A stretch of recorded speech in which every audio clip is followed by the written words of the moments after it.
there, and thank you for joining us at the San Jordi Festival. My name is Yana Ellis, and I'm a translator from Bulgarian and German into English. And today I'm here with Elena Alexieva, who is the author of the Tales of Mr Kaboda, the little book we're going to talk to you about and do a little bit of reading. Elena, over to you. Hello, everyone from me as well. And I'm overjoyed and very grateful to the San Jordi Literary Festival for having me there. And also to Turkoslavia, of course, for offering a home to the first tale of my book. This is the book, the Bulgarian edition of it. I hope you can see it. Yes, at least to get some idea of the Cyrillic script on the cover, and the book is called The Tales of Mr Kaboda. Now, just before I offer you a very brief flavor of the Bulgarian original, let me say that these are not exactly tales, I mean, in the sense they are tales, but they're not short stories. So this is certainly not a collection of short stories. This is one whole, I mean, I don't know whether it can be referred to as a short novel or something else, but this is one whole made of 12 tales. So, yeah. So I just wanted to give people some a little flavor. So the Tales of Mr Kaboda, it's Sure. It's a story that pirouettes on the borderline between the real and the imagined, while addressing the themes of loneliness, friendship, love, and loss, and very much would remind the Anglophone reader of The Little Prince of Exupéry. Mr. Kaboda, it's an elusive and enigmatic man who lives on the outskirts of town in a cave, equipped with a stove, a fridge, and most importantly, a TV set.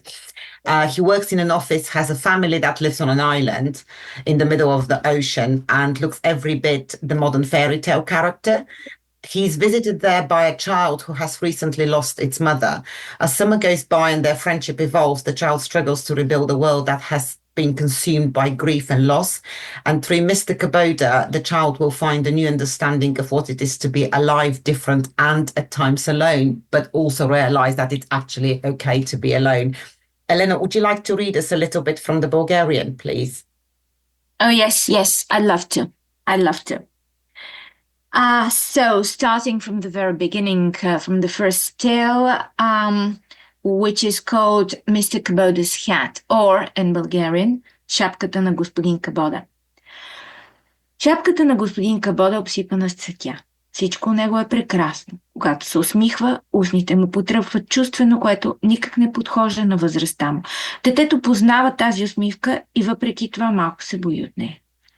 Май всичко свърши, заявява бодро господин Кабода. Май, отвръща детето неуверено. Изведнъж господин Кабода става сериозен и лицето му се състарява. Съжалявам, че не успях да дойда, казва той почти шепнешком. Бях на излет в планината. Първият за тази година. Представяш ли си, вече сме почти юни, а аз не бях направил нито един излет, толкова бях заед. Знаеш колко важни са за мен разходките в планината, нали? Само тогава се чувствам истински свободен. Детето кимва с разбиране. Ти обичаш ли ме? Шепне господин Кабода и го гледа право в очите. Детето отново кимва. Господин Кабода се засмива, издърпва едно цвете от чапката си и му го подава. So up to here, just to give you a flavor. Thank you. Mr. Kaboda's hat. Mr. Kaboda's hat is covered in flowers. Everything about him is just amazing. When he smiles, his lips flicker sensually, which is not at all befitting to his age. The child knows this smile and yet is a little afraid of it. Well, it's all over then, Mr. Kaboda announces cheerfully. Uh-huh, the child replies uncertainly.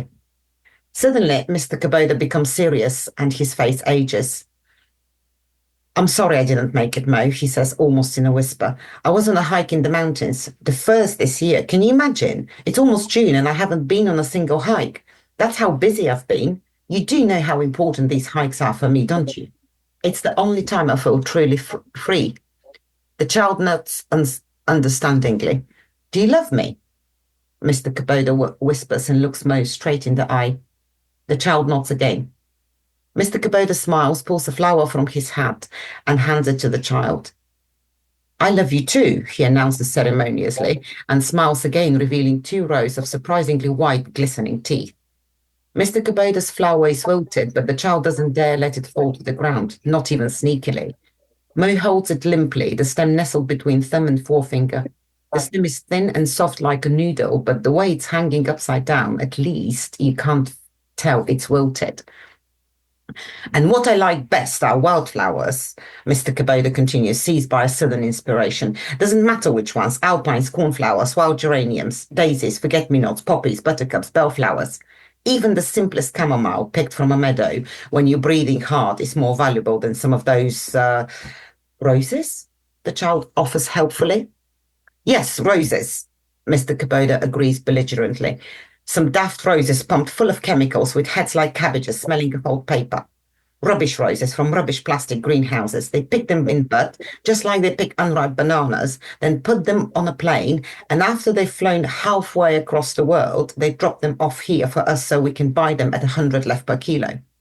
And in fact, we are paying for the airplane fuel and the pilot's salary as well as for the dubious pleasure of these completely artificial, mummified human creations. Out of breath, Mr. Kaboda shakes his head reproachfully. Another wilted flower falls from his hat. What about carnations, then? The child asks mischievously. Carnations? Yuck, don't mention them. What sane person ever buys carnations unless it's for a funeral? Mr. Kaboda's face darkens.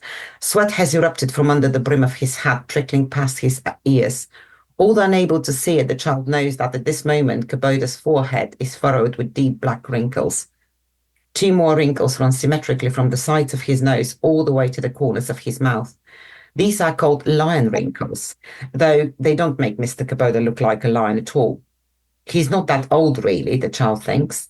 Phew, sorry, I got carried away, mumbles Mr. Kaboda and scratches his ear for no reason. I must take you with me on a hike sometimes. It will do you good. We just need to find you the right shoes. Won't these do? Asks the child just to say something. Mr. Kaboda examines Mo's feet, long and hard, then he squats down, leaning one arm on his knee, and gently runs his palm over the shoes, pressing lightly on the side as if trying to wrap his hand around the foot or measure how much it has grown. The feet are no longer small. They're actually too big for the child's height.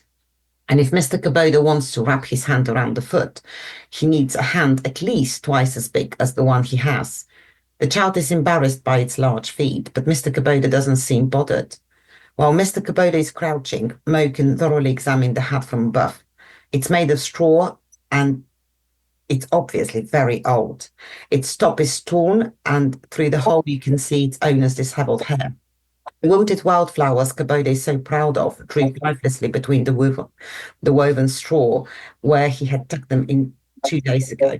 Despite this, when he lifts his head and meets the child's eye, the faded brim encircles Mr. Kaboda's face like a halo. No, he says softly, these won't do. Thank you for listening to this. Elena, I just want to ask you, what was the inspiration, if we can call it this, behind writing Mr. Kaboda? Okay, I myself am not sure how to refer to it, whether it was inspiration or something else. But Mr. Kaboda appeared, actually, it came all by itself, in contrast to other books that I've written previously. It appeared shortly or not so shortly after I lost my mother. And it just came to me. And at the beginning, it was not planned as a whole book. There were just a few tales that I sat down and wrote, and I was quite surprised to have them in my mind. And only later did I realize that it was something more than just a couple of tales, and that this bigger thing was actually my way of dealing with my newly acquired state of orphanage, of being an orphan, a motherless child. And only then, as I was writing, did I realize that at some point in everyone's life, we come to this moment when we lose this vital connection with all life that has preceded our own, the vital connection that our parents are. And we're orphaned. And this, no matter how strange it might seem to everyone who hasn't been there yet, this is an entirely new life that begins for you. And you are an entirely different person. And you have to start learning how to cope with certain things within yourself. And you have to start from scratch. And it really doesn't matter how old you are or where you live or what's your gender. It doesn't matter at all. And I believe that this is a condition which we all experience at some point. It's a transformative condition. And if readers so far have found Mr. Kaboda's tales appealing, I think this is exactly the reason for this, because I hope it resounds with something which is very innate and very intimate in us. Well, it certainly did with me when I first read the Tales of Mr. Kaboda. You just mentioned no matter what gender you are. So can I just ask straight away, is that the reason why the child in the book in the original Bulgarian, has no name and has no gender? It is simply the child. Yes, absolutely, absolutely. This is the reason why it is gender neutral, because I think it doesn't matter whether it is a boy or a girl, and it's a child. It is because once again, all of us, when we find ourselves in this situation, we cannot help but become these confused, a little bit scared children that we all have inside ourselves. So, of course, it felt like the most natural thing to have these main character out of two main characters be a child and just a child, period. Yeah, thank you. So, how did you feel about when I approached you to change that particular style mark in the book? So, to give the child a name in English, just so we can make sure that the narrative flows just as easily as it does in the Bulgarian. Well, I felt it was a very good idea, and I congratulated you on it. I hope you remember this, because the fact is that this gender neutrality in language, it gives expression to different things and implies different things in the different languages. So in Bulgarian, for example, it sounds very natural simply because the pronoun it is the normal way to refer to a child. I mean, it's not something exotic. It doesn't ring a bell. It doesn't make it feel unnatural. While I realize that in English, it is a lot more rare to refer to a child as it rather than as a boy or a girl, he or she. And this is actually why you suggested, and I fully subscribe to your suggestion, to just try and give the child a very neutral name that will not imply too much, but will just make the child more easily identifiable and will let it connect more easily to the reader. Yeah, thank you. That was great to The name was Mo. Mo, yes, that's how Mo came into being. There's something else I've been meaning to ask you, is what I noticed in when I was working with the tales is that you've used only the present tense. So, and is there a particular reason for this? Clearly, this is a decision of style because the Bulgarian does have past tenses, in fact, more than English does. But anyway, so why did you choose to use just the present tense? Actually, I didn't choose it consciously. I only later only did I realize that it was in the present tense. I'd even say it wasn't before you asked me why in the present tense, and I was like, oh.